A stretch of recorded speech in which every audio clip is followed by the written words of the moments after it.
துணை அதுக்கு என்ன மீனிங்னா மீனிங்லெஸ், மீனிங்கே இல்லாம பேசிட்டு இருக்கிற.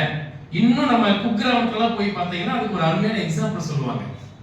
சம்பந்தமே இல்லாம பேசுறது, மீனிங்கே இல்லாம பேசுறது, என்னன்னு தெரியாம பேசிட்டு இருக்கிறது, அதுக்கெல்லாம் என்ன சொல்லுவாங்கன்னா ஏதோ ஒரு இடத்துல கல்ல போட்ட மாதிரி சொல்லுவாங்க.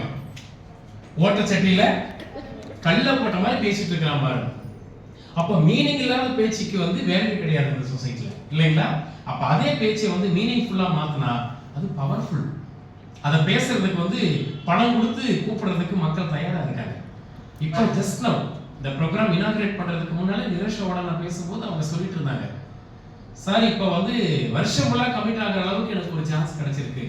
பெரிய பெரிய பிராண்டட் கம்பெனிஸ் எனக்காக தயாரா இருக்காங்க, எனக்கு சான்ஸ் கொடுக்கறதுக்காக. கேட்கும்போது எனக்கு புல் அடிச்சது. எப்படி ஒரு சாதாரண நிரோஷாவுக்கு இவ்வளவு பெரிய ஆப்பர்ச்சுனிட்டி கிடைச்சது? முதல்ல அந்த பேச்சாற்றல இந்த மாதிரி ட்ரைனிங்ல அவங்க கத்துக்கிட்டாங்க. இப்போ அவங்களுக்கு பாத்தீங்கன்னா மெருகு ஏறிட்டே இருக்கு. இன்னும் ஒரு ஃபியூ மந்த்ஸ்க்கு அப்புறம் பாத்தீங்கன்னா நிரோஷா கிடைக்க மாட்டாங்க. நானும் நிரோஷா கிட்ட அப்பாயின்மெண்ட் வாங்க வேண்டிய சூழ்நிலை கண்டிப்பா இருக்கு.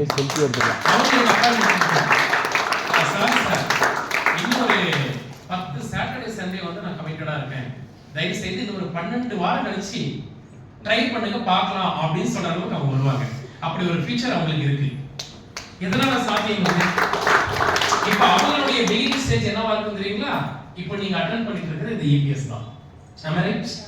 எஸ், அட் ஃபர்ஸ்ட் அவங்க இபிஎஸ் அட்டெண்ட் பண்ணி தான் அவங்களுக்குள்ள இருக்கக்கூடிய அந்த மிருகத்தை என்ன பண்ணிட்டாங்க, தூங்கிட்டு இருக்கிற அந்த மிருகத்தை தட்டி எழுப்பிட்டாங்க. அது இனிமேல் தூங்காது, இனிமேல் அது உச்சத்துல கொண்டு போய் வச்சு அழகு பார்க்கும். மை டியர் ஃப்ரெண்ட்ஸ், நீங்களும் நம்ம நிரோஷா மாதிரி ஒரு பெரிய ஆளா வர போறீங்க. ஆல்ரெடி ஒரு சிங்கப்பெண் இங்க வந்துட்டாங்க, இப்போ இவங்க வந்துட்டே இருக்காங்க. அவங்க உச்சத்துல இருக்காங்க. எல்லாத்துக்குமே இந்த ஃபர்ஸ்ட் இஸ் பெஸ்ட்னு சொல்லுவாங்க. That is branded. எங்கேயுமே இந்த முதல் அப்படின்றது ஸ்பெஷல். நீங்க எல்லாம் சினிமாவுல பார்த்திருப்பீங்க, ஆட்டோகிராஃப்னு ஒரு மூவி வந்தது. அதுல பிராண்ட் என்னன்னா அந்த சாங் தான். ஞாபகம் வருதே ஞாபகம் வருதே சைக்கிள் அப்படியே அவரு ரைட் பண்ணிக்கிட்டே அதை ரிமைண்ட் பண்ணி போவார்.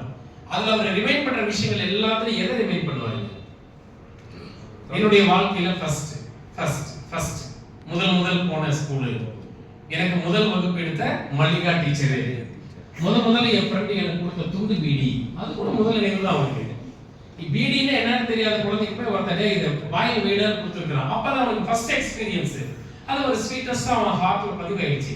ஸோ அந்த மாதிரி அந்த ஃபர்ஸ்ட் இஸ் பெஸ்ட். அந்த மாதிரி நம்ம தருமபுரியில ஜேசின்ற உலகளாவிய ஒரு இயக்கத்துல ஒரு சிறந்த பேச்சாளர், ஒரு பயிற்சியாளர், அது லேடிஸ் சைடு உருவாயிருக்கிறாங்கன்னா அர்ச்சனாவை விட பெருமை வேற யாரும் கிடைக்கும் சொல்லுங்க. எனக்கு ஃபர்ஸ்ட் கேட்கும்போது Archana is the first lady trainer of JCI Dharmapuri and Dharmapuri pillar சொல்லும்போது எனக்கு அவங்கள ட்ரைனரா பார்க்க முடியல. அர்ச்சனா ஐஏஎஸ் அப்படின்னு பார்க்குற மாதிரி ஒரு ஃபீல் இருக்கு. ஸோ இவங்க எல்லாமே ஒரு சோல்ஃபுல் எக்ஸாம்பிள் ஆஃப் தர்மபுரி. இவங்க எல்லாம் ஆல்ரெடி அந்த ட்ரைனிங் அட்டெண்ட் பண்ணி அவங்கள வளர்த்துட்டு இருக்காங்க.